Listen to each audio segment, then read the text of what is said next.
In one of the oldest neighborhoods of Istanbul by the Bosphorus, people are preparing to elect their leaders. For the first time in more than 20 years, President Recep Tayyip Erdogan faces a united opposition of 6 parties from right to left. The race between him and his opponent, opposition leader Kemal Kılıçdaroğlu, is too close to call. It's not the thieves but the realists that will triumph. Kılıçdaroğlu forever. Some accuse Erdogan of taking the country towards authoritarianism and undermining its founding secular principles. A struggling economy, runaway inflation, and a collapsing currency have caused financial issues for millions of Turks.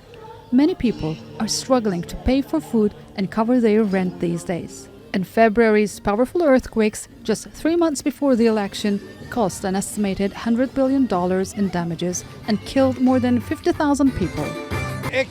I will vote based on bread, sweat, usurped rights and injustice. A society crumbles if you intervene in justice at every step. You cannot lead the great Turkish Republic to destruction. I don't care whether you build a bridge or a highway. It's already your responsibility. But it wasn't always this way. Between 2002 and 2021, the Turkish annual GDP growth averaged 5.8%, setting a distinguished example among fellow developing countries. While the president's supporters say he's done a lot to keep the country strong and independent. For the homeland, the prayer call, the flag, our country and our survival, it is Erdogan. I would die for this flag and this land. People are polarized, often with no hesitation for harsh talk. But there is room for small alliances of marginal parties and candidates who want to attract young voters who have grown up with only one governing party.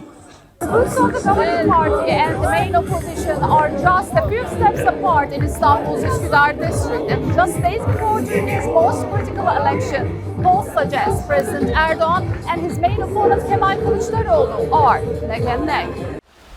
Opinion polls here are not always reliable, but the possibility of President Erdogan losing the election on May 14 is no longer unthinkable. But he still has high levels of support, especially among religious and more conservative voters. If no candidate secures an outright majority, then a second round will be held later this month. Sinem, Koseoglu, Jazeera, Istanbul.